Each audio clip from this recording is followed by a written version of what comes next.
Okay, class start ಮಾಡುವ. Let's ask some questions about the previous class.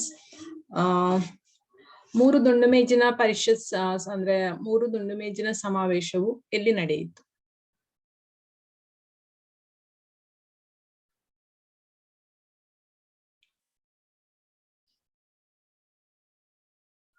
ಮೂರು ದುಂಡು ಮೇಜಿನ ಸಮಾವೇಶವು ಎಲ್ಲಿ ನಡೆಯಿತು? ಲಂಡನ್ ನಲ್ಲಿ ನಡೆಯಿತು. Very good Harshit. ಇನ್ನು ಹರ್ಷಿತ್ ಹೇಳುದು ಬೇಡ, ಬೇರೆಯವರು ಚಾನ್ಸ್ ತಕೊಳ್ಳಿ ಅಂತೆಲ್ಲ. ಹರ್ಷಿತ್ ಬೇಕಿದ್ರೆ ಮೆಸೇಜ್ ಮಾಡ್ಬೋದು. ಓಕೆ, ಲಂಡನ್ ಅಲ್ಲಿ ಆಯ್ತು. ಸೊ ಅದರಲ್ಲಿ ಮೊದಲನೇ ರೌಂಡ್ ಟೇಬಲ್ ಕಾನ್ಫರೆನ್ಸ್ ಅಲ್ಲಿ ನಾನು ಹೇಳಿದ್ದೇನೆ ಗಾಂಧೀಜಿ ಮತ್ತು INC ನಾಯಕರು ಭಾಗವಹಿಸ್ಲಿಲ್ಲ ಅಂತ ಹೇಳಿ. ಸೊ ಆ ಕಾರಣಕ್ಕೋಸ್ಕರ ಮೊದಲನೇ ದುಂಡು ಮೇಜಿನ ಸಭೆ ಅಂದ್ರೆ 1930ಕ್ಕೆ ನಡೆದಿರುವಂತದ್ದು. ಸೊ ಆ ಕಾರಣಕ್ಕೋಸ್ಕರವಾಗಿ ಒಂದು ಒಪ್ಪಂದ ಆಗ್ತದೆ. ಮೊದಲನೇ ದುಂಡು ಮೇಜಿನ ಪರಿಷತ್ ಆದ ಕೂಡಲೇ ಒಂದು ಒಪ್ಪಂದ ಆಗ್ತದೆ. ಸೊ ಆ ಒಪ್ಪಂದ ಯಾವುದು?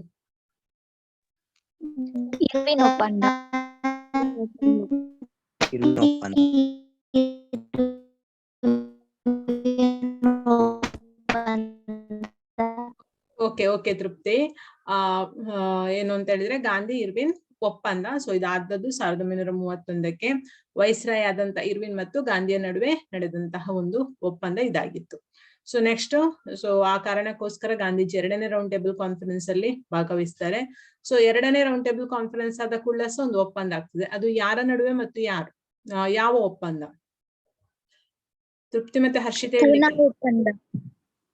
ಒಪ್ಪಂದ ಯಾರ ನಡುವೆ ನಡೆದದ್ದು? ವಂಶಿ. ಅಂಬೇಡ್ಕರ್ ಮತ್ತು ಗಾಂಧೀಜಿ. Very good. ಅಂಬೇಡ್ಕರ್ ಮತ್ತು ಗಾಂಧೀಜಿಯ ನಡುವೆ ನಡೆದಂತಹ ಒಂದು ಒಪ್ಪಂದ. ಸೊ ಇದನ್ನಿಷ್ಟನ್ನ ನೆನಪಿಟ್ಟುಕೊಳ್ಳಿ ಕರೆಕ್ಟ್ ಆಗಿ. ನೆಕ್ಸ್ಟ್ ನಾವು ಕಂಟಿನ್ಯೂಷನ್ ಆಗಿ ನೋಡಿದ್ದೇವೆ. ಸೊ ಅದೇ ಯಾವ್ದು ಅಂತ ಹೇಳಿದ್ರೆ quit India movement. So quit India movement ಯಾವಾಗ ಆದದ್ದು? 1942. ಓಕೆ, 1942. 1942.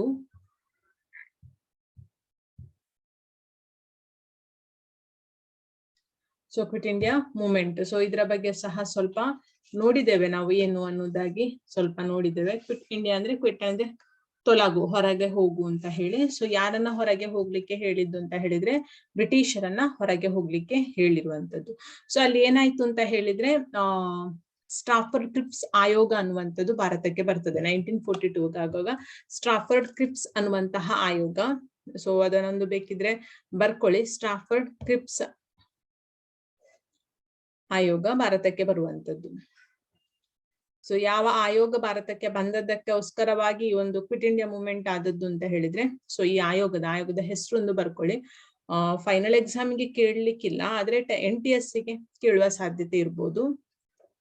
Stafford creeps. ಅಲ್ಲಿ ಸ್ಟ್ರಾ ಅದು ಅಡಿ ಒಟ್ಟು ಬೇಕಾಯ್ತಾ ಮಕ್ಳೇ? ಸೊ ಅದ್ರಲ್ಲಿ ಇಲ್ಲ.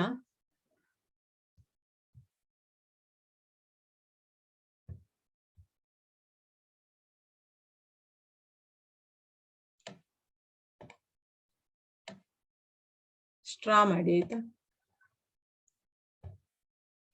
ಸ್ಟಾಫರ್ಡ್ ಕ್ರಿಪ್ಸ್ 1942ಕ್ಕೆ ಕೆಲವು ಸಲಹೆಯನ್ನ ಭಾರತದ ಮುಂದಿಡ್ತದೆ. ಸೊ ಯಾವೆಲ್ಲ ಸಲಹೆಯನ್ನ ಮುಂದಿಡ್ತದೆ ಅಂತ ಹೇಳಿದ್ರೆ ಮೈನ್ ಆಗಿ ಭಾರತಕ್ಕೆ ಡೊಮಿನಿಯನ್ ಸ್ಥಾನಮಾನ ನೀಡುವಂತಹದ್ದು. ನೆಕ್ಸ್ಟ್ ಅದಕ್ಕೋಸ್ಕರವಾಗಿ ಸಂವಿಧಾನ ರಚಿಸಲು ಸಭೆಯನ್ನ ಕರೆಯುವಂತದ್ದು.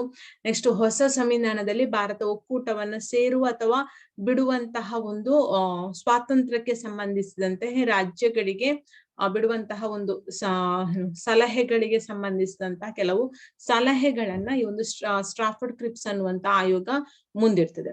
ಸೊ ಇದಕ್ಕೆ ಯಾರು ಒಪ್ಲಿಲ್ಲ ಅಂತ ಹೇಳಿದ್ರೆ INC, ಇಂಡಿಯನ್ ನ್ಯಾಷನಲ್ ಕಾಂಗ್ರೆಸ್ ಇದಕ್ಕೆ ಒಪ್ಪಿಗೆಯನ್ನ ಸೂಚಿಸಲಿಲ್ಲ. ಸೊ ಅದರ ಬದಲಾಗಿ INC ಏನ್ ಮಾಡ್ತದೆ ಅಂದ್ರೆ ಇಂಡಿಯನ್ ನ್ಯಾಷನಲ್ ಕಾಂಗ್ರೆಸ್, ಭಾರತೀಯ ರಾಷ್ಟ್ರೀಯ ಕಾಂಗ್ರೆಸ್ ಏನ್ ಮಾಡ್ತದೆ ಅಂತ ಹೇಳಿದ್ರೆ 1942ಕ್ಕೆ ಬ್ರಿಟಿಷರೇ ಭಾರತ ಬಿಟ್ಟು ತೊಲಗಿ ಅಥವಾ ಕ್ವಿಟ್ ಇಂಡಿಯಾ ಮೂವ್ಮೆಂಟ್ ಅನ್ನುವಂಥದ್ದನ್ನ ಅದು ಜಾರಿಗೆ ತರ್ತದೆ ಅಥವಾ ಅದಕ್ಕೆ ಕರೆಯನ್ನ ನೀಡ್ತದೆ. ಆಯ್ತಾ. ಕರೆಯನ್ನ ನೀಡಿದ್ ಯಾರು ಅಂತ ಹೇಳಿದ್ರೆ INC, ಭಾರತೀಯ ರಾಷ್ಟ್ರೀಯ ಕಾಂಗ್ರೆಸ್ ಕ್ವಿಟ್ ಇಂಡಿಯಾ ಮೂವ್ಮೆಂಟ್ಗೆ ಕರೆಯನ್ನ ನೀಡಿರು ಅಥವಾ ಕ್ವಿಟ್ ಇಂಡಿಯಾ ಚಳವಳಿಗೆ ಕರೆಯನ್ನ ನೀಡಿರುವುದು. ಕ್ವಿಟ್ ಇಂಡಿಯಾ ಅಂತ ಹೇಳಿದ್ರೆ ಬ್ರಿಟಿಷರೇ ಭಾರತ ಬಿಟ್ಟು ತೊಲಗಿ, ಅದೇ ಅದರ ಆಶಯ. ಆಯ್ತಾ. ಕ್ವಿಟ್ ಇಂಡಿಯಾ ಚಳವಳಿಯ ಆಶಯ ಏನು ಅಂತ ಹೇಳಿ ಕೇಳಿದ್ರೆ, ಸೊ ಆಶಯ ಅದೇ. ಸೊ ಆಶಯ ಬ್ರಿಟಿಷರೇ ಭಾರತ ಬಿಟ್ಟು ತೊಲಗಿ ಅನ್ನುವಂತಹ ಒಂದು ಆಶಯವನ್ನ ಮುಂದಿಡ್ತದೆ. ಬ್ರಿಟಿಷರೇ ಭಾರತ ಬಿಟ್ಟು ತೊಲಗಿ.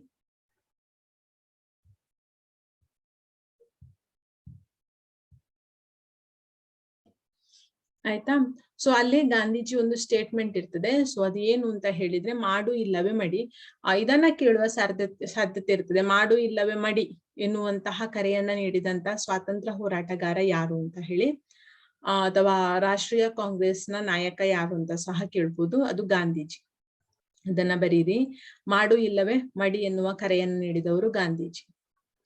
ಮಾಡು ಇಲ್ಲವೇ ಮಡಿ ಎನ್ನುವ ಕರೆಯನ್ನ ನೀಡಿದವರು ಗಾಂಧೀಜಿ.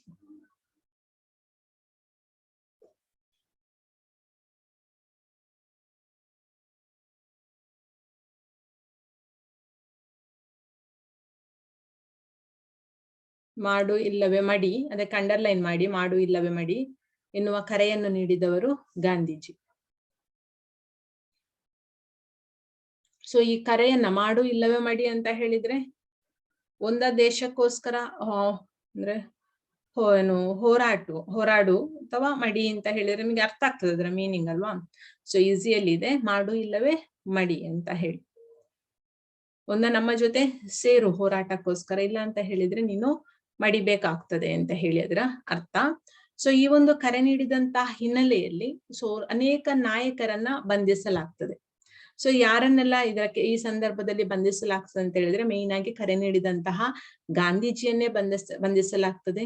ನೆಹರೂರವರನ್ನ ಬಂಧಿಸ್ತಾರೆ. ರಾಜೇಂದ್ರ ಪ್ರಸಾದ್, ಅಬ್ದುಲ್ ಕಲಾಂ ಆಜಾದ್, ಸರ್ದಾರ್ ವಲ್ಲಭಭಾಯ್ ಪಟೇಲ್, ನೆಕ್ಸ್ಟ್ ಆಚಾರ್ಯ ಕೃಪಾಲಾನಿ,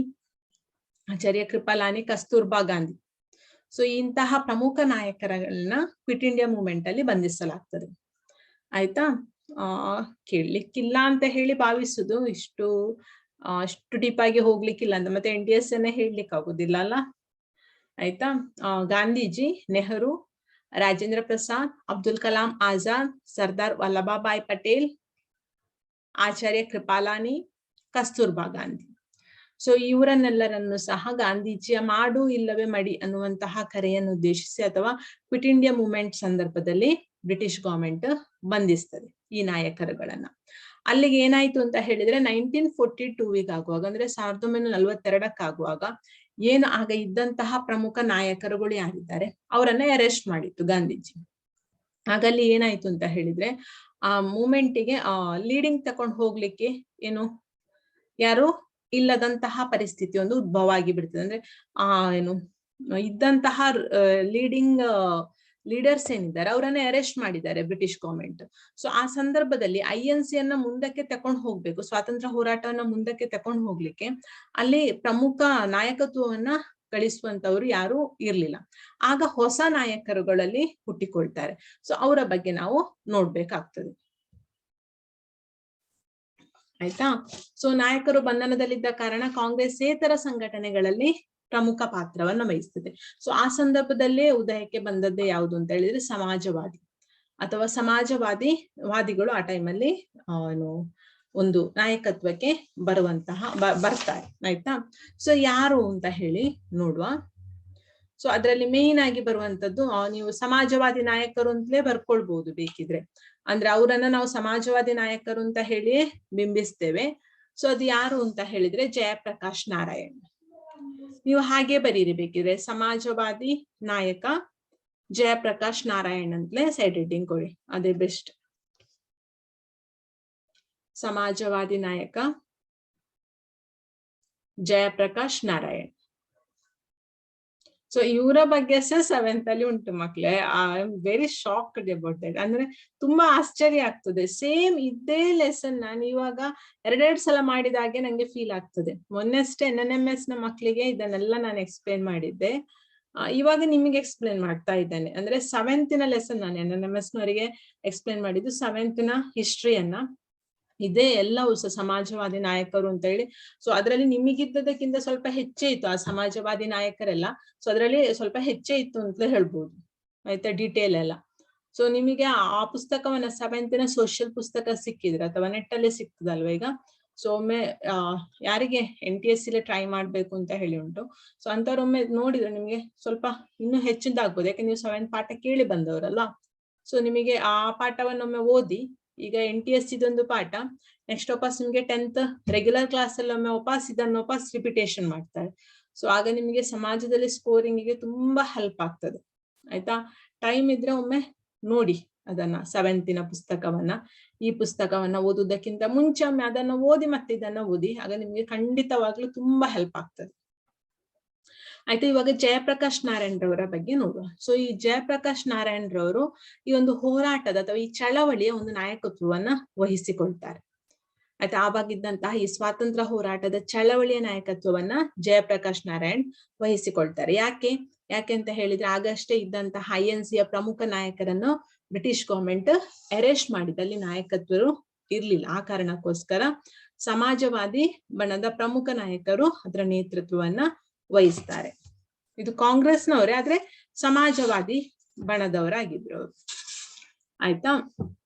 ಸೊ ಇವರು ತಮ್ಮ ಬೆಂಬಲಿಗರೊಡನೆ ದೇಶದ ವಿವಿಧೆಡೆಯಲ್ಲಿ ಕ್ರಾಂತಿಕಾರಕ ಚಟುವಟಿಕೆಯಲ್ಲಿ ತೊಡಗಿಕೊಳ್ತಾರೆ. ಜಯಪ್ರಕಾಶ್ ನಾರಾಯಣ್ ಅವರು ವಿವಿಧ ರೀತಿಯ ಕ್ರಾಂತಿಕಾರಕ ಚಟುವಟಿಕೆಯಲ್ಲಿ ತೊಡಗಿಕೊಳ್ತಾರೆ. ಸಮಾಜವಾದಿಗಳು ದಿ ಫ್ರೀಡಮ್ ಸ್ಟ್ರಗಲ್ ಫ್ರಂಟ್ ಎಂಬ ದಾಖಲೆ ಮೂಲಕ ತಮ್ಮ ಕಾರ್ಯತಂತ್ರವನ್ನ ಅನುಷ್ಠಾನಕ್ಕೆ ತರ್ತಾರೆ. ಅದನ್ನೊಂದು ಬರ್ಕೊಳ್ಬೇಕು ಮಕ್ಳೆ.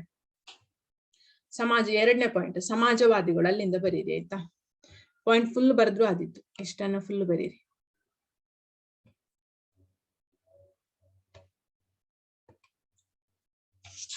ಅದಕ್ಕೊಂದು ಅಂಡರ್ಲೈನ್ ಮಾಡಿ, ದಿ ಫ್ರೀಡಮ್ ಸ್ಟ್ರಗಲ್ ಫ್ರಂಟ್ ಉಂಟಲ್ಲ ಅದಕ್ಕೆ ಅಂಡರ್ಲೈನ್ ಮಾಡಿ.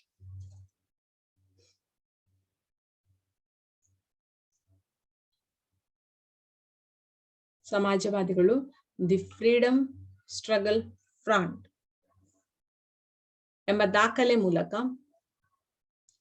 ದಾಖಲೆ ಅಂದ್ರೆ ದಟ್ ಈಸ್ ಅ ಡಾಕ್ಯುಮೆಂಟ್ ಮೂಲಕ ತಮ್ಮ ಕಾರ್ಯತಂತ್ರವನ್ನ ಅನುಷ್ಠಾನಕ್ಕೆ ತಂದ್ರು.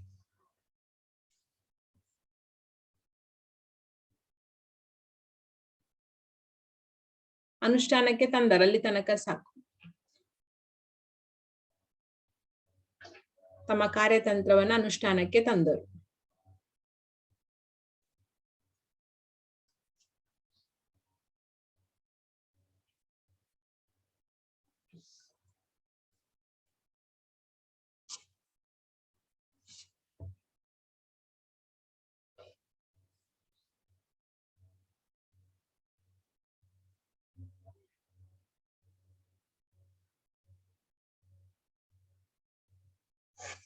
ಆಯ್ತಾ.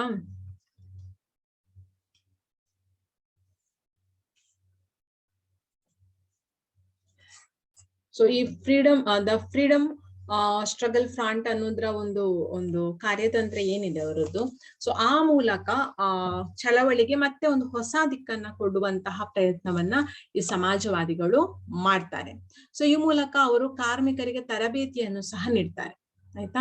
ಕಾರ್ಮಿಕರೇನಿರ್ತಾರೆ ಅವರಿಗೆ ತರಬೇತಿಯನ್ನು ಸಹ ನೀಡುವಂತಹ ಒಂದು ಕೆಲಸವನ್ನ ಮಾಡ್ತಾರೆ. ಸೊ ಜನತೆಗೆ ಹೋರಾಟದಲ್ಲಿ ಭಾಗವಹಿಸ್ಲಿಕ್ಕೆ ಕರೆಯನ್ನ ನೀಡ್ತಾರೆ. ಅಂದ್ರೆ ಚಳವಳಿ ಅಥವಾ ಹೋರಾಟ ಸ್ವಾತಂತ್ರ್ಯಕ್ಕೆ ಸಂಬಂಧಿಸಿದ ಏನ್ ಆಗ್ತಾ ಇತ್ತು, ಕ್ವಿಟ್ ಇಂಡಿಯಾ ಮೂವ್ಮೆಂಟ್ ಎಲ್ಲ ಇತ್ತಲ್ವಾ, ಸೊ ಅದ್ರಲ್ಲಿ ಭಾಗವಹಿಸ್ಲಿಕ್ಕೆ ಜನರಿಗೆ ಅವರು ಅವಕಾಶವನ್ನ ಮಾಡಿಕೊಡ್ತಾರೆ ಅಥವಾ ಅವರಿಗೆ ಒಂದು ಡೈರೆಕ್ಷನ್ ಅನ್ನ ಕೊಡ್ತಾರೆ.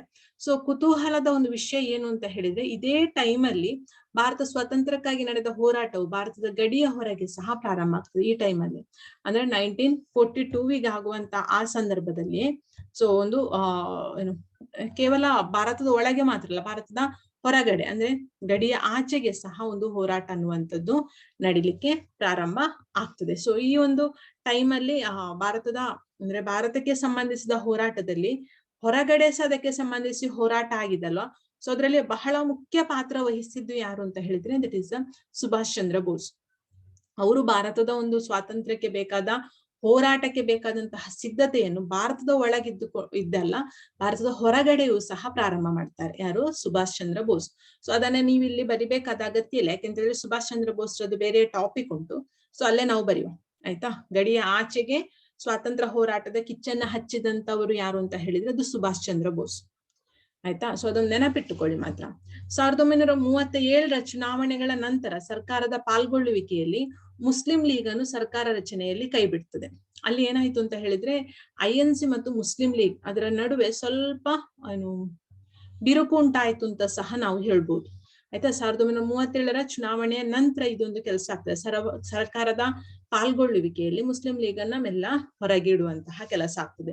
1939 ಭಾರತ ಸರ್ಕಾರ ಏಕಮುಖವಾಗಿ 2ನೇ ಮಹಾಯುದ್ಧಕ್ಕೆ ಭಾರತವನ್ನ ಭಾಗಿ ಮಾಡಿದ ಸಂದರ್ಭದಲ್ಲಿ ಏನ್ ಮಾಡ್ತಾರೆ ಅಂತ ಹೇಳಿದ್ರೆ, ಸರ್ಕಾರದ ಆ ಒಂದು ವ್ಯವಸ್ಥೆಯಲ್ಲಿ ಇದ್ದಂತಹ ಕಾಂಗ್ರೆಸ್ಸಿಗರು ಏನ್ ಮಾಡ್ತಾರೆ ಅಂದ್ರೆ ಹೊರ ಬರ್ತಾರೆ. ಅಂದ್ರೆ ಭಾರತದ ರಾಷ್ಟ್ರೀಯ ಕಾಂಗ್ರೆಸ್ಸಿಗೆ ಹೊರಗೆ ಆಗ್ತಿದ್ದಂತಹ ಯುದ್ಧ ಏನು ಪ್ರಪಂಚದಲ್ಲಿ ಆಗ್ತಿದ್ದಂತಹ ಯುದ್ಧ, ಅದರಲ್ಲಿ ಭಾರತವನ್ನ ಪಾರ್ಟಿಸಿಪೇಟ್ ಮಾಡೋದು ಇಷ್ಟ ಇರ್ಲಿಲ್ಲ. ಇಂಗ್ಲೆಂಡ್ ಅದನ್ನ ಬಯಸ್ತಾ ಇತ್ತು, ಭಾರತವನ್ನ ಪಾರ್ಟಿಸಿಪೇಟ್ ಮಾಡ್ಬೇಕು ಅಂತ ಹೇಳಿ. ಬಟ್ ಭಾರತದ ರಾಷ್ಟ್ರೀಯ ಕಾಂಗ್ರೆಸ್ ನಾಯಕರಿಗೆ ಅದು ಇಷ್ಟ ಇರ್ಲಿಲ್ಲ. ಸೊ ಯಾವಾಗ ಆ ನಿರ್ಧಾರವನ್ನು ಸರ್ಕಾರ ಮಾಡ್ತಿದ್ರು, ಆ ಟೈಮಲ್ಲಿ ಕಾಂಗ್ರೆಸ್ ನಾಯಕರೆಲ್ಲರೂ ಏನ್ ಮಾಡ್ತಾರೆ ಅಂದ್ರೆ ಸರ್ಕಾರವನ್ನ ಬಿಟ್ಟು ಹೊರಗೆ ಬರ್ತಾರೆ. ಯಾರೆಲ್ಲ ಚುನಾಯಿತ ಅಭ್ಯರ್ಥಿಗಳು ಇರ್ತಾರೋ ಸೊ ಅವರೆಲ್ಲರೂ ಅದನ್ನ ವಿರೋಧಿಸಿ ಹೊರ ಬರ್ತಾರೆ.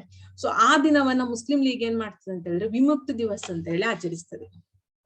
ಆಯ್ತಾ, ಮುಸ್ಲಿಂ ಲೀಗ್ ಯಾವ ದಿನವನ್ನ ವಿಮುಕ್ತಿ ದಿವಸ್ ಅಂತ ಹೇಳಿ ಆಚರಿಸ್ತದೆ ಅಂತ ಹೇಳಿದ್ರೆ, ಭಾರತೀಯ ರಾಷ್ಟ್ರೀಯ ಕಾಂಗ್ರೆಸ್ನ ನಾಯಕರು ಮಂತ್ರಿ ಮಂಡಲದಿಂದ ಹೊರ ಬಂದಂತಹ ಸಂದರ್ಭದಲ್ಲಿ, ಸೊ ಯಾವ ಕಾರಣಕ್ಕೆ ಅವರು ಹೊರ ಬಂದ್ರು ಅಂತ ಸಹ ನೆನಪಿಟ್ಟುಕೊಳ್ಬೇಕು. ಯಾವ ಕಾರಣಕ್ಕೆ? ಭಾರತವನ್ನು 2ನೇ ಮಹಾಯುದ್ಧದಲ್ಲಿ ನೇರವಾಗಿ ಭಾಗಿ ಮಾಡಿದಂತಹ ಸಂದರ್ಭವನ್ನ ವಿರೋಧಿಸಿ. ಆಯ್ತಾ, 2ನೇ ಮಹಾಯುದ್ಧದ ಸಂದರ್ಭದಲ್ಲಿ ಭಾರತವನ್ನು ನೇರವಾಗಿ ಭಾಗಿ ಮಾಡಿದಂತಹ ಸಂದರ್ಭವನ್ನ ವಿರೋಧಿಸಿ ಏನ್ ಮಾಡ್ತದೆ ಭಾರತದ ರಾಷ್ಟ್ರೀಯ ಕಾಂಗ್ರೆಸ್ ಅನ್ನುವಂಥದ್ದು. ಸೊ ಅದನ್ನ ವಿರೋಧಿಸಿ ಸರ್ಕಾರ ಮಂತ್ರಿಮಂಡಲದಿಂದ ಹೊರ ಬರುವಂತಹ ಕೆಲಸವನ್ನ ಮಾಡ್ತದೆ. ಆಯ್ತಾ, ಸೊ ಅದೇ ದಿವಸವನ್ನ ಮುಸ್ಲಿಂ ಲೀಗ್ ವಿಮುಕ್ತಿ ದಿವಸ್ ಅಂತ ಹೇಳಿ ಆಚರಿಸ್ತಾರೆ. ನೀವು ಬೇಕಿದ್ರೆ ಇಷ್ಟು ಬರೀರಿ, ಭಾರತೀಯ ರಾಷ್ಟ್ರೀಯ ಕಾಂಗ್ರೆಸ್ನ ನಾಯಕರು, ಭಾರತದ ರಾಷ್ಟ್ರೀಯ ಕಾಂಗ್ರೆಸ್ನ ನಾಯಕರು, ಭಾರತದ ರಾಷ್ಟ್ರೀಯ ಕಾಂಗ್ರೆಸ್ನ ನಾಯಕರು ಮಂತ್ರಿಮಂಡಲದಿಂದ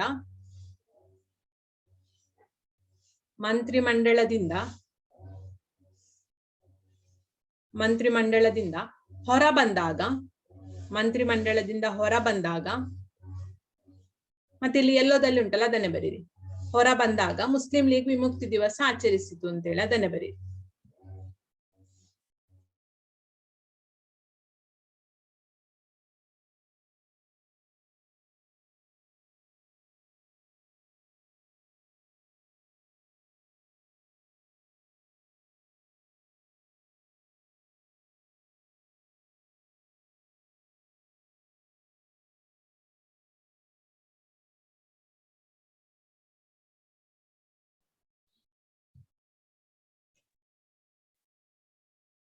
ಹೊರ ಬಂದಾಗ ಮುಸ್ಲಿಂ ಲೀಗ್ ವಿಮುಕ್ತಿ ದಿವಸವನ್ನ ಆಚರಿಸಿತು. ಬರ್ದಾಯ್ತಲ್ಲ? ಸೊ ಅದನ್ನೊಂದನ್ನ ನೆನಪಿಟ್ಟುಕೊಳ್ಳಿ.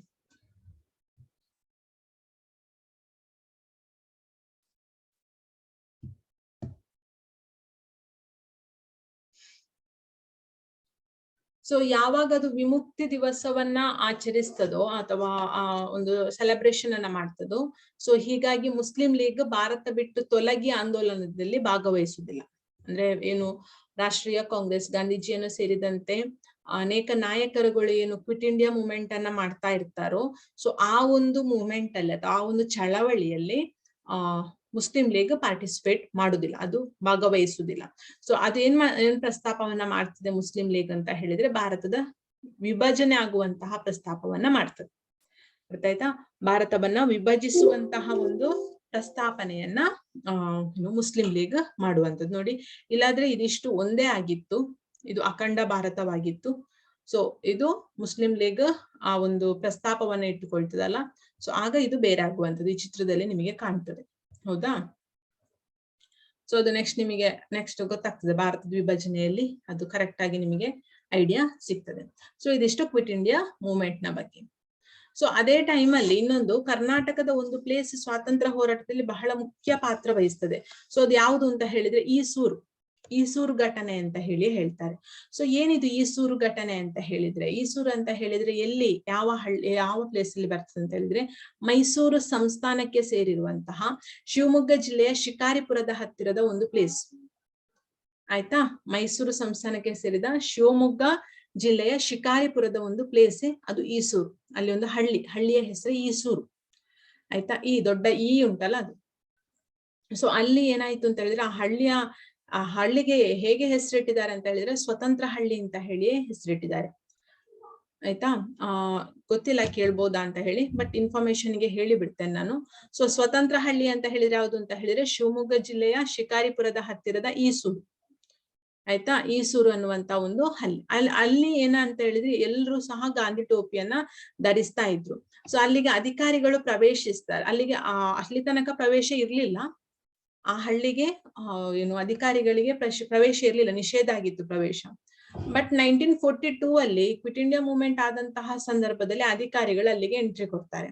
ಸೊ ಅಲ್ಲಿ ಹಳ್ಳಿಯ ಜನರು ಏನ್ ಮಾಡ್ತಾರೆ ಅಂತ ಹೇಳಿದ್ರೆ, ಗಾಂಧೀಜಿಯ ಟೋಪಿಯನ್ನ ಅಥವಾ ಗಾಂಧಿ ಟೋಪಿಯನ್ನ ಬಳಸ್ಬೇಕು ಅಂತ ಹೇಳಿ ಒತ್ತಾಯವನ್ನ ಹೇಳ್ತಾರೆ. ಸೊ ಆವಾಗ ಅವ್ರು ಏನ್ ಮಾಡ್ತಾರೆ ಅಂತ ಹೇಳಿದ್ರೆ, ಅದನ್ನು ವಿರೋಧಿಸ್ತಾರೆ. ಅಲ್ಲಿ ಒಳಗೆ ಎಂಟ್ರಿ ಆದಂತಹ ಅಧಿಕಾರಿಗಳು, ಪೊಲೀಸರು ಅದನ್ನ ವಿರೋಧಿಸ್ತಾರೆ. ಸೊ ವಿರೋಧಿಸಿದಂತಹ ಸಂದರ್ಭದಲ್ಲಿ ಅವರು ರೊಚ್ಚಿಗೆದ್ದಂತಹ ಪೊಲೀಸರು ಏನ್ ಮಾಡ್ತಾರೆ ಅಂತ ಹೇಳಿದ್ರೆ, ಯಾರು ಅವರಿಗೆ ಒತ್ತಾಯ ಮಾಡ್ತಾರೆ ಅವರ ವಿರುದ್ಧ ಗುಂಡನ್ನ ಹಾರಿಸ್ತಾರೆ. ಸೊ ಗುಂಡನ್ನ ಹಾರಿಸಿದ ಕೂಡಲೇ ಅಲ್ಲಿಯ ಜನರಿಗೆ ಏನಾಗ್ತದೆ ಅಂತ ಹೇಳಿದ್ರೆ, ರೊಚ್ಚಿಗೆದ್ದು ಅವರನ್ನ ಹತ್ಯೆ ಮಾಡಿರ್ತಾರೆ. ಸೊ ಆದ್ರಿಂದ ಆ ಒಂದು ಘಟನೆಯನ್ನ ಈಸೂರು ಘಟನೆ ಅಂತ ಹೇಳ್ತಾರೆ. ಅದು ಸ್ವಾತಂತ್ರ್ಯ ಹೋರಾಟದಲ್ಲಿ ಬಹಳಷ್ಟು ಫೇಮಸ್ ಆದಂತಹ ಒಂದು ಘಟನೆ, ಮತ್ತೊಂದು ಫೇಮಸ್ ಆದಂತಹ ಒಂದು ಹಳ್ಳಿ ಅಂತ ಹೇಳಿ ಹೇಳ್ಬೋದು. ಕರ್ನಾಟಕದ ಶಿವಮೊಗ್ಗ ಜಿಲ್ಲೆಯ ಶಿಕಾರಿಪುರ ತಾಲೂಕಲ್ಲಿ ಇರುವಂತದ್ದು ಸ್ವತಂತ್ರ ಹಳ್ಳಿ ಅಂತ ಹೇಳಿ ಸಹ ಅದನ್ನ ಹೇಳ್ತಾರೆ.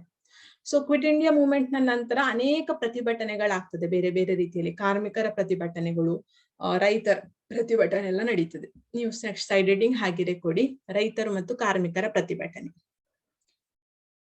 ರೈತರು ಮತ್ತು ಕಾರ್ಮಿಕರ ಪ್ರತಿಭಟನೆ ಅಂತ ಕೊಡಿ.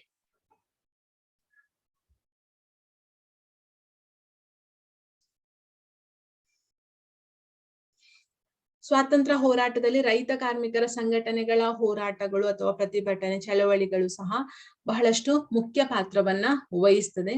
ಸೊ ಈ ಸಂಘಟನೆಗಳಲ್ಲಿ ಕೆಲವು ರಾಷ್ಟ್ರೀಯ ಕಾಂಗ್ರೆಸ್ನಿಂದ ಪ್ರಭಾವಿತರಾಗಿದ್ದಾರೆ. ಸೊ ಇನ್ನು ಕೆಲವರು ಮಾರ್ಕ್ಸ್ವಾದ ಯಾರ್ದು ಅಂತ ಹೇಳಿ ಗೊತ್ತುಂಟಾ? ಮಾರ್ಕ್ಸ್ವಾದ ಯಾವ ತತ್ವಜ್ಞಾನಿದ್ದು? ಮಾರ್ಕ್ಸ್ವಾದ ಅವನು ಸೋಷಲಿಸ್ಟ್ ಸಹ ಹೌದು, ಅವನು ಎಕನಾಮಿಸ್ಟ್ ಸಹ ಹೌದು, ಆ ಒಂದು ವ್ಯಕ್ತಿ ಫಿಲಾಸಫರ್ ಸಹ ಹೌದು. ಮಾರ್ಕ್ಸ್ವಾದ ಕಾರ್ಲ್ ಮಾರ್ಕ್ಸ್ ಇದು ಮಕ್ಳೇ. ಕಾರ್ಲ್ ಮಾರ್ಕ್ಸಿನ ವಾದವೇ ಮಾರ್ಕ್ಸ್ವಾದ. ಆಯ್ತಾ, ಕಾರ್ಲ್ ಮಾರ್ಕ್ಸಿನ ವಾದವೇ ಮಾರ್ಕ್ಸ್ವಾದ. ಸೊ ಈ ರೈತ ಪ್ರತಿಭಟನೆಗಳ ಅಥವಾ ಕಾರ್ಮಿಕ ಪ್ರತಿಭಟನೆಯಲ್ಲಿ ಭಾಗವಹಿಸುತ್ತಿದ್ದಂತಹ ನಾಯಕರುಗಳು ಅಥವಾ ಅಲ್ಲಿ ಹೋರಾಟಗಾರರು ಯಾವುದ್ರಿಂದ, ಆ ಸಂಘಟನೆಗಳು ಯಾವುದ್ರಿಂದ ಪ್ರಭಾವಿತರಾಗಿದ್ರು ಅಂತ ಹೇಳಿದ್ರೆ, ಒಂದು ಕೆಲವರಷ್ಟು INC ಇಂಡಿಯನ್ ನ್ಯಾಷನಲ್ ಕಾಂಗ್ರೆಸ್ ನಿಂದ ಪ್ರಭಾವಿತರಾಗಿದ್ರೆ, ಇನ್ನು ಕೆಲವರು ಮಾರ್ಕ್ಸ್ವಾದದಿಂದ ಪ್ರಭಾವಿತರಾಗಿದ್ರು. ಬ್ರಿಟಿಷ್ ಆಡಳಿತದ ಅವಧಿಯಲ್ಲಿ ಜಮೀನ್ದಾರರು ಮತ್ತು ಯುರೋಪಿನ ಪ್ಲಾಟರ್ಗಳ ವಿರುದ್ಧ ರೈತರು ಹೋರಾಟವನ್ನ ಮಾಡುವಂಥದ್ದು. ಅಂದ್ರೆ ಟೋಟಲ್ ಆಗಿ ಬ್ರಿಟಿಷ್ ಗವರ್ಮೆಂಟಿಗೆ ವಿರೋಧವನ್ನ ವ್ಯಕ್ತಪಡಿಸಿದ್ದು. ಬ್ರಿಟಿಷ್ ಗವರ್ಮೆಂಟ್ ಇಂದಾಗಿಯೇ ಜಮೀನ್ದಾರರು ಬಹಳಷ್ಟು ರೊಚ್ಚಿಗೆ ಎದ್ದಿರ್ತಾರೆ, ಹೌದಾ? ಅಂದ್ರೆ ಜಮೀನ್ದಾರರಿಗೆ ಕೆಲವೊಂದು ಕಂದಾಯಗಳನ್ನ ಕಲೆಕ್ಟ್ ಮಾಡುವಂತಹ ರೈಟ್ಸ್ ಕೊಟ್ಟಿರ್ತಾರಲ್ಲ. ಸೊ ಆ ಕಾರಣಕ್ಕೋಸ್ಕರ ಬ್ರಿಟಿಷ್ ಗವರ್ಮೆಂಟ್ ಅಥವಾ ಬ್ರಿಟಿಷ್ ಅವರ ಮೀಡಿಯೇಟರ್ ಯಾರಿರ್ತಾರೆ, ಸೊ ಅವರು ಮತ್ತೆ ಜಮೀನ್ದಾರರನ್ನ ವಿರೋಧಿಸಿ ರೈತರು ಮತ್ತು ಕಾರ್ಮಿಕರು ದಂಗೆಯನ್ನ ಏಳುವಂಥದ್ದು, ಎಸ್ಪೆಷಲಿ ರೈತರನ್ನು ಅಂತ ಹೇಳಿ ಅನ್ಕೊಳ್ಳಿ. ಸೊ ಅದರಲ್ಲಿ ಮೇನ್ ಆದಂತದ್ದೇ ಯಾವುದು ಅಂತ ಹೇಳಿದ್ರೆ ಚಂಪಾರಣ್ಯ. ಆಯ್ತಾ, ಚಂಪಾರಣ್ಯ ಹೋರಾಟ ಅನ್ನುವಂಥದ್ದು. ಸೊ ಇದಕ್ಕೆ ಗಾಂಧೀಜಿ ಸಹ ಸಪೋರ್ಟ್ ಮಾಡ್ತಾರೆ.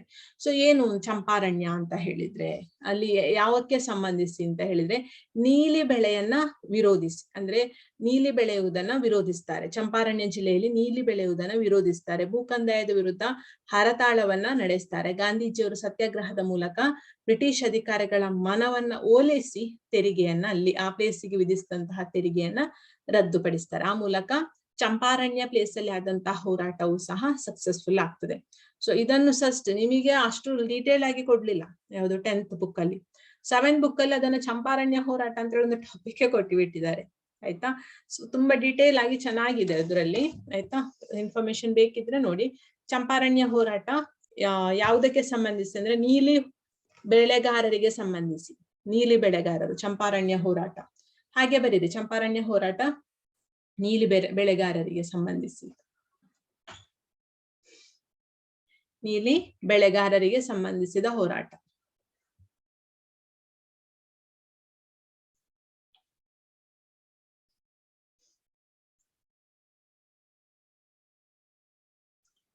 ಆಯ್ತಾ. ಸೊ ಅಲ್ಲಿ ಗಾಂಧೀಜಿ ಎಂಟ್ರಿ ಆಗ್ತಾರೆ. ಈ ಚಂಪಾರಣ್ಯ ಹೋರಾಟದಲ್ಲಿ ಸಹ ಗಾಂಧೀಜಿ ಎಂಟ್ರಿ ಆಗ್ತಾರೆ. ಸೊ ಆ ಹೋರಾಟ ಸಕ್ಸಸ್ಫುಲ್ ಆಗ್ತದೆ. ಸೊ ಅಲ್ಲಿ ಬ್ರಿಟಿಷರ ಮನವೊಲಿಸಿ ಆ ಪ್ಲೇಸ್ ವಿಧಿಸಿದಂತಹ ತೆರಿಗೆಯನ್ನ ರದ್ದು ಮಾಡ್ತಾರೆ ಗಾಂಧೀಜಿ. ಸೊ ರಾಷ್ಟ್ರೀಯ ಹೋರಾಟದ ಭಾಗವಾಗಿ ರೈತರನ್ನು ಸಂಘಟಿಸುವ ಪ್ರಯತ್ನವನ್ನ INC ಮಾಡ್ತಾ ಹೋಗ್ತದೆ. ಅಂದ್ರೆ INC ಏನ್ ಮಾಡ್ತದೆ ಅಂದ್ರೆ ಈ ಒಂದು ನ್ಯಾಷನಲ್ ಲೆವೆಲ್ ನ ಈ ಒಂದು ಹೋರಾಟದಲ್ಲಿ, ರಾಷ್ಟ್ರೀಯ ಹೋರಾಟದಲ್ಲಿ ನಮಗೆ ರೈತರ ಒಂದು ಸಪೋರ್ಟ್ ಬೇಕು. ರೈತರು ಸಹ ಈ ಹೋರಾಟದಲ್ಲಿ ಭಾಗವಹಿಸ್ಬೇಕನ್ನುವಂಥದ್ದು INC ಯ ಗುರಿಯಾಗಿರ್ತದೆ.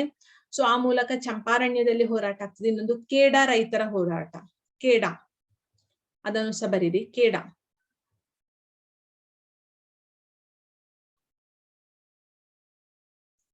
ಮೊದಲಾದ ಪ್ರದೇಶಗಳ ರೈತರ ಕಾರ್ಯಚಟುವಟಿಕೆಯಲ್ಲಿ ಗಾಂಧೀಜಿಯವರ ಪ್ರಭಾವ ಬಹಳಷ್ಟು ಬೀರ್ತಾರೆ. ಆ ಒಂದು ಪ್ಲೇಸ್ ಅಂದ್ರೆ ಚಂಪಾರಣ್ಯದಲ್ಲಿ ಆದಂತಹ ಹೋರಾಟದಲ್ಲಿ ಇರ್ಬೋದು, ಕೇಡಾ ಪ್ಲೇಸ್ ಅಲ್ಲಿ ಆದಂತಹ ರೈತರ ಹೋರಾಟದಲ್ಲಿ ಇರ್ಬೋದು. ಸೊ ಎಲ್ಲ ಪ್ಲೇಸ್ ಅಲ್ಲಿ ಗಾಂಧೀಜಿ ಮತ್ತು INC ಸ್ವಲ್ಪ ಪ್ರಭಾವ ಬೀರ್ತದೆ ಆ ಹೋರಾಟಗಳಲ್ಲಿ. ಸೊ INC ಯ ಒಂದು ಪ್ರಭಾವದಿಂದಾಗಿ ತೇಭಾಗ, ಮಲಬಾರ್ ಮೊದಲಾದ ಕಡೆಗಳಲ್ಲಿ ಶೋಷಣೆಗೆ ಒಳಗಾಗಿದ್ದಂತಹ ರೈತರು ತೀವ್ರವಾಗಿ ಬ್ರಿಟಿಷರನ್ನು ಮತ್ತು ಬ್ರಿಟಿಷರನ್ನು ಮತ್ತು ಜಮೀನ್ದಾರರನ್ನ ವಿರೋಧಿಸ್ಲಿಕ್ಕೆ ಪ್ರಾರಂಭಿಸ್ತಾರೆ. ಅವರ ವಿರುದ್ಧ ದಂಗೆ ಹೇಳ್ತಾರೆ. ಆಯ್ತಾ. ಸೊ ಅಸಹಕಾರ ಆಂದೋಲನ, ಕರ ನಿರಾಕರಣೆ, ಕ್ವಿಟ್ ಇಂಡಿಯಾ ಚಳವಳಿಗಳಲ್ಲಿ ರೈತರ ಸಮಸ್ಯೆಗಳು ಸಹ ಅದರಲ್ಲಿ ಬರ್ತದೆ. ಅಂದ್ರೆ ಇವಾಗ ಕ್ವಿಟ್ ಇಂಡಿಯಾ ಮೂವ್ಮೆಂಟ್ ಆಗ್ತದೆ, ಭಾರತ ಬಿಟ್ಟು ತೊಲಗಿ ಅನ್ನುವಂಥದ್ದು. ಆ ಹೋರಾಟ ಮಾಡುವ ಸಂದರ್ಭದಲ್ಲಿ ಕೆಲವೊಂದು ಬೇಡಿಕೆ ಇಡ್ಬೇಕಲ್ಲ, ಆ ಬೇಡಿಕೆಯಲ್ಲಿ ರೈತರ ಬೇಡಿಕೆಯನ್ನು ಸಹ ಇಟ್ಟುಕೊಳ್ತಾರೆ ಗಾಂಧೀಜಿ ಮತ್ತು INC ಯ ನಾಯಕರು. ಆಯ್ತಾ.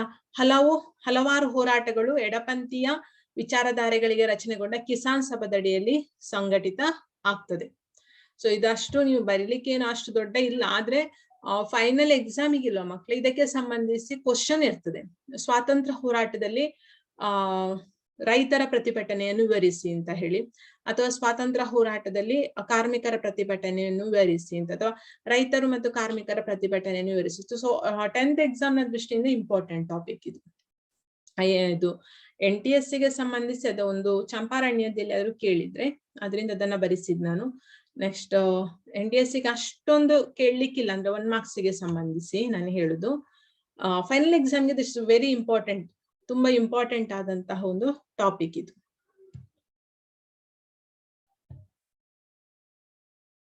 ಇದೆಲ್ಲ ನಾನು ಹೇಳಿದೆ ನಾನು ನಿಮಗೆ ಈಗಷ್ಟೇ. ಈ ಹೆಚ್ಚಿನ ರೈತರ ಅಥವಾ ಕಾರ್ಮಿಕರ ಹೋರಾಟವು ಎಡಪಂಥೀಯ ವಿಚಾರಧಾರೆಗಳಿಂದ ರಚನೆಗೊಂಡಂತಹ ಕಿಸಾನ್ ಸಭಾದಡಿಯಲ್ಲಿ ಸಂಘಟಿತವಾದವು. ನೀವು ಹೀಗೆ ಬರೀರಿ ಅಲ್ಲಿ ಕೆಳಗೆ, ಈ ಹೋರಾಟಗಳು ಕಿಸಾನ್ ಸಭಾದಡಿಯಲ್ಲಿ ಸಂಘಟಿತವಾದವು ಅಂತ ಬರೆದ್ರು ಸಾಕು. ಈ ಹೋರಾಟಗಳು ಕಿಸಾನ್ ಸಭಾದಡಿಯಲ್ಲಿ ಸಂಘಟಿತವಾದವು.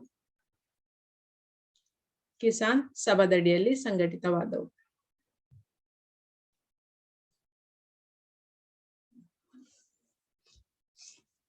ಆಗ ಆಗ್ತಿದ್ದಂತಹ ಹೋರಾಟಗಳು ಕೆಲವೊಮ್ಮೆ ಕಾಂಗ್ರೆಸ್ನ ಅಂದ್ರೆ INC ಯ ಪರವಾಗಿದ್ರೆ, ಇನ್ನೊಂದು ಕಾಂಗ್ರೆಸ್ ವಿರುದ್ಧದ ನಿಲುವನ್ನು ಸಹ ಹೊಂದಿತ್ತು. ಆಯ್ತಾ. ಕೆಲವು ಹೋರಾಟ ಪರವಾಗಿತ್ತು INC ದು, ಕೆಲವು ವಿರುದ್ಧದ ನಿಲುವು, ಅಂದ್ರೆ INC ಯ ಆಶಯ ಅಲ್ಲ ಅದು, ಅಂತ ಹೋರಾಟವನ್ನು ಸಹ ಒಳಗೊಂಡಿತ್ತು. ನಾನು ಫಸ್ಟ್ ಹೇಳಿದ್ದೇನೆ ಕೆಲವು INC ಯ ಹೋರಾಟದಿಂದ ಪ್ರಭಾವಿತರಾಗಿದ್ರು, ಇನ್ನು ಕೆಲವರು ಮಾರ್ಕ್ಸ್ವಾದದಿಂದ ಪ್ರಭಾವಿತರಾಗಿದ್ರು ಅಂತೇಳಿ. ಸೊ ಅದರಿಂದ ಕೆಲವೊಂದು ಭಿನ್ನತೆಗಳು ಇತ್ತು. ಸೊ ಅದರಲ್ಲಿ ಕೆಲವೊಂದು ಪ್ರಮುಖ ಹೋರಾಟಗಾರ ಇದನ್ನ ಬರೀರಿ. ತೆಲಂಗಾಣದ ರೈತ ಹೋರಾಟವು ಜಮೀನ್ದಾರರು ಮತ್ತು ನಿಜಾಮನ ರಜಾಕ್ನ ವಿರುದ್ಧವಾಗಿತ್ತು. ಒಂದೊಂದೇ ಹೋರಾಟವನ್ನ ಬರೀರಿ. ಫಸ್ಟ್ ಒನ್ ಅಲ್ಲಿ ಚಂಪಾರಣ್ಯ ಬರ್ದ್ರಿ, ಕೇಡಾ ಬರ್ದ್ರಿ ಅಲ್ವಾ. ನೆಕ್ಸ್ಟ್ ಬರೀರಿ ತೆಲಂಗಾಣದ ರೈತ ಹೋರಾಟ. ತೆಲಂಗಾಣದ ರೈತ ಹೋರಾಟ.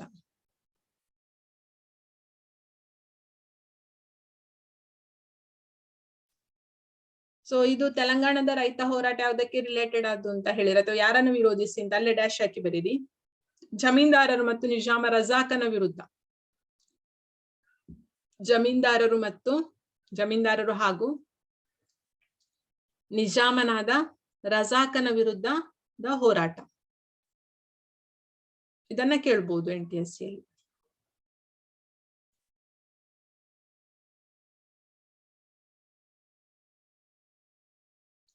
ನೆಕ್ಸ್ಟ್ ಒನ್, ಬಂಗಾಳದ ರೈತ ಹೋರಾಟ. ಬಂಗಾಳದ ರೈತ ಹೋರಾಟ. ಅದು ಜಮೀನ್ದಾರರ ಶೋಷಣೆ ವಿರುದ್ಧ. ಬಂಗಾಳದ ರೈತ ಹೋರಾಟ ಜಮೀನ್ದಾರರ ಶೋಷಣೆ ವಿರುದ್ಧ.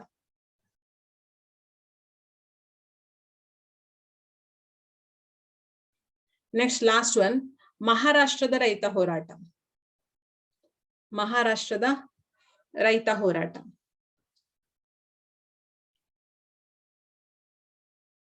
ಇದು ಕಡಿಮೆ ಕೂಲಿಯ ವಿರುದ್ಧದ ಚಳವಳಿ. ಮಹಾರಾಷ್ಟ್ರದ ರೈತ ಹೋರಾಟ ಕಡಿಮೆ ಕೂಲಿ ವಿರುದ್ಧದ ಚಳವಳಿ.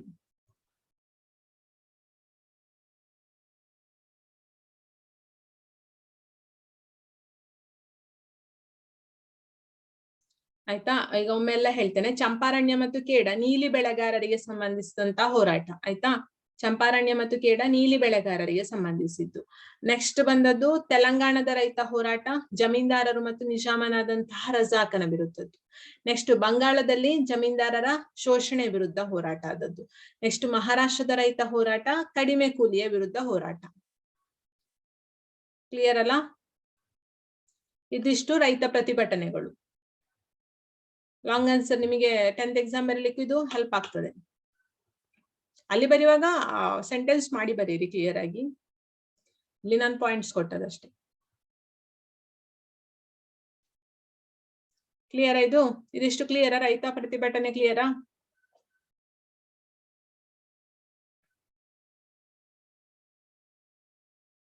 ಮೆಸೇಜ್ ಮಾಡಿ. ಓಕೆ. ಇದಿಷ್ಟು ರೈತ ಹೋರಾಟ. ನೆಕ್ಸ್ಟ್ ಕಾರ್ಮಿಕರ ಹೋರಾಟಕ್ಕೆ ಸಂಬಂಧಿಸಿ ಕಾರ್ಮಿಕರ ಬಂಡಾಯ.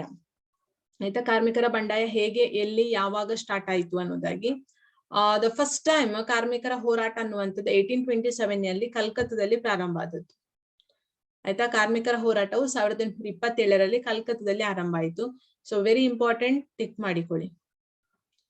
ಕಾರ್ಮಿಕರ ಹೋರಾಟವು 1827ರಲ್ಲಿ ಕಲ್ಕತ್ತಾದಲ್ಲಿ ಆರಂಭ ಆದದ್ದು.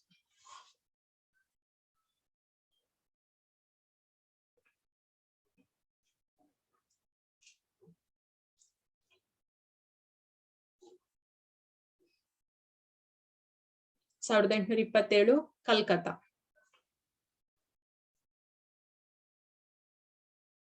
ಸೊ ಯಾರೆಲ್ಲ ಇದರಲ್ಲಿ ಸೇರಿಕೊಳ್ತಾರೆ ಈ ಪ್ರತಿಭಟನೆಯಲ್ಲಿ ಅಂತ ಹೇಳಿದ್ರೆ, ಸೆಣಬು, ಬಟ್ಟೆ, ಗಿರಣಿ ಅದಕ್ಕೆ ಸಂಬಂಧಿಸಿದ ಕಾರ್ಮಿಕರು. ಸೆಣಬು ಕಾರ್ಮಿಕರು ಅಂದ್ರೆ ಆ ಒಂದು ಫೀಲ್ಡ್ ಅಲ್ಲಿ ವರ್ಕ್ ಮಾಡ್ತಿದ್ದಂತ ಲೇಬರ್ಸ್. ಬಟ್ಟೆ, ನೆಕ್ಸ್ಟ್ ಗಿರಣಿ, ಈ ಕಾರ್ಮಿಕರು ಅವರ ಒಂದು ಕೂಲಿಗೆ ಸಂಬಂಧಿಸಿ ತಮ್ಮ ಬೇಡಿಕೆಗಳಿಗೋಸ್ಕರವಾಗಿ ಸಂಘಟಿತರಾಗ್ತಾರೆ. ಸೆಣಬು, ಬಟ್ಟೆ, ಗಿರಣಿ ಈ ಕಾರ್ಮಿಕರು ಅವರ ಒಂದು ಬೇಡಿಕೆಗಳನ್ನ ಈಡೇರಿಸಲಿಕ್ಕೋಸ್ಕರ ಸಂಘಟಿತರಾಗುವಂಥದ್ದು. ರೈಲ್ವೆ ಕೂಲಿಗಳು ನಿಲ್ದಾಣದಲ್ಲಿ ಮುಷ್ಕರ ನಡೆಸಿ ಹೆಚ್ಚಿನ ಕೂಲಿಗಾಗಿ ಬ್ರಿಟಿಷ್ ಅಧಿಕಾರಿಗಳ ವಿರುದ್ಧ ಹೋರಾಟವನ್ನ ಮಾಡ್ತಾರೆ. ಆಯ್ತಾ? ರೈಲ್ವೆ ಕೂಲಿಗಳು, ಅಲ್ಲಿ ರೈಲ್ವೆ ಅನ್ನುವಂತಹ ಡಿಪಾರ್ಟ್ಮೆಂಟ್ ಬ್ರಿಟಿಷ್ ಕಂಟ್ರೋಲ್ ಅಲ್ಲಿ ಇರ್ತದಲ್ವಾ. ಸೊ ಅದಕ್ಕೋಸ್ಕರ ಅಲ್ಲಿ ರೈಲ್ವೆ ಡಿಪಾರ್ಟ್ಮೆಂಟ್ ಅಲ್ಲಿ ಇದ್ದಂತಹ ಕೂಲಿಗಳು ಅವರ ಒಂದು ಸಂಬಳವನ್ನ ಹೆಚ್ಚು ಮಾಡ್ಲಿಕ್ಕೋಸ್ಕರ ಎಲ್ಲಿ ಇದು ಹೋರಾಟ ಮಾಡ್ತಾರೆ ಅಂತಂದ್ರೆ ರೈಲ್ವೆ ಸ್ಟೇಷನ್ ಅಲ್ಲಿ ಹೋರಾಟವನ್ನ ಮಾಡ್ತಾರೆ. ಬ್ರಿಟಿಷರ ವಿರುದ್ಧ ಘೋಷಣೆಗಳನ್ನ ಕೂಗ್ತಾರೆ. ಕಲ್ಕತ್ತಾದಲ್ಲಿ ಪ್ರಿಂಟರ್ಸ್ ಯೂನಿಯನ್ ನವರು ಮತ್ತು ಬಾಂಬೆ ಬಟ್ಟೆ ಗಿರಣಿಯ ಕಾರ್ಮಿಕರು ರಾಷ್ಟ್ರೀಯ ಜಾಗೃತಿಯನ್ನ ಉಂಟು ಮಾಡುವಂತಹ ಕೆಲಸವನ್ನು ಸಹ ಮಾಡ್ತಾರೆ. ಕಲ್ಕತ್ತಾದಲ್ಲಿ ಪ್ರಿಂಟರ್ಸ್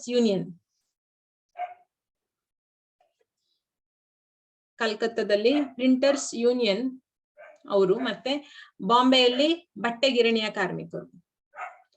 ಸೊ ಅವರು ರಾಷ್ಟ್ರೀಯ ಜಾಗೃತಿಯನ್ನ ಮೂಡಿಸುವಂತಹ ಕೆಲಸವನ್ನ ಮಾಡ್ತಾರೆ. ಇದನ್ನ ನೀವು ಫಸ್ಟ್ ಇದನ್ನ ಬರ್ಕೊಳ್ಳಿ, ಮತ್ತೆದ್ದು ನಿಮಗೆ ಫೈನಲ್ ಎಕ್ಸಾಮಿಗೆ ಬರ್ಬೋದು ಮಕ್ಳೇ. ರಾಷ್ಟ್ರೀಯ ಆಗ್ಲೇ ಹೇಳಿದಲ್ಲ, ರಾಷ್ಟ್ರೀಯ ಹೋರಾಟದಲ್ಲಿ ಕಾರ್ಮಿಕರ ಬಂಡಾಯವನ್ನು ವಿವರಿಸಿ, ಅಥವಾ ರಾಷ್ಟ್ರೀಯ ಸ್ವಾತಂತ್ರ್ಯ ಹೋರಾಟದಲ್ಲಿ ಕಾರ್ಮಿಕರ ಬಂಡಾಯದ ಕೊಡುಗೆಗಳೇನು, ಹಾಗೆಲ್ಲ ಕೇಳ್ತಾರೆ. ಸೊ ಅಥವಾ ಯಾವ ರೀತಿಯಲ್ಲಿ ಭಾಗವಹಿಸಿದ್ರು, ಅವರ ಪಾತ್ರವನ್ನು ವಿವರಿಸಿ ಅಂತ ಹೇಳಿ. ಸೊ ಆಗ ನೀವು ಅದನ್ನ ಬರಿಬೇಕಾಗ್ತದೆ. ಸರ್ ಕೊಡ್ಬೋದಿದ್ರ ಪಾಯಿಂಟ್ಸ್ ಅನ್ನು, ಆಯ್ತಾ? ಆ ಪಾಯಿಂಟ್ಸ್ ಅನ್ನ ನೀವು ಹಾಗೆ ಬರೆದ್ರೆ ಆಯ್ತು. ಇಲ್ಲ ಅಂತ ಹೇಳಿದ್ರೆ ಎಕ್ಸಾಮ್ ಟೈಮಿಗೆ ನಿಮ್ಮ ಹತ್ರ ವಿಡಿಯೋ ಇರ್ತದಲ್ಲ, ಇದನ್ನ ಇನ್ನೊಮ್ಮೆ ನೋಡಿ, ಆಗ ನಿಮಗೆ ಕ್ಲಿಯರ್ ಆಗಿ ಐಡಿಯಾ ಸಿಗ್ತದೆ. ಸೊ ನೆಕ್ಸ್ಟ್ ಈ ಮೂಲಕ ಏನಾಯ್ತು ಅಂತ ಹೇಳಿದ್ರೆ, ದೇಶದ ಅನೇಕ ಕಡೆಗಳಲ್ಲಿ ಈ ಒಂದು ಕಾರ್ಮಿಕರ ಸಂಘಟನೆಗಳು ಸ್ಥಾಪನೆ ಆಗ್ತಾ ಹೋಗ್ತದೆ. ಸೊ ಕಾರ್ಮಿಕರ ಸಂಘಟನೆಗಳನ್ನು ಸ್ಥಾಪನೆ ಮಾಡೋದ್ರ ಮೂಲಕ ಕಾರ್ಮಿಕರನ್ನ ಹೋರಾಟದಲ್ಲಿ ಭಾಗವಹಿಸ್ತಾರೆ, ಬ್ರಿಟಿಷರ ವಿರುದ್ಧ ಹೋರಾಟದಲ್ಲಿ ಭಾಗವಹಿಸ್ತಾರೆ. ಸೊ ಸ್ವಾತಂತ್ರ್ಯ ಚಳವಳಿಯಲ್ಲಿ ಕಾರ್ಮಿಕರ ಪಾತ್ರ ಬಹಳಷ್ಟು ಮುಖ್ಯ ಆಗಿರ್ತದೆ. ಸೊ ಇದಿಷ್ಟು ಕಾರ್ಮಿಕರ ಹೋರಾಟಕ್ಕೆ ಸಂಬಂಧಿಸಿದಂತೆ.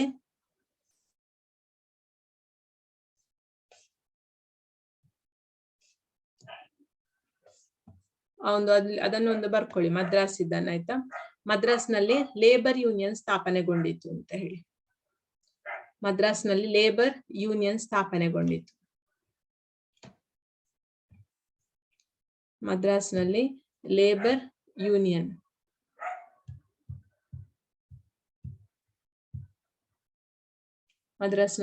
ಯೂನಿಯನ್ ಸ್ಥಾಪನೆಗೊಂಡಿತ್ತು.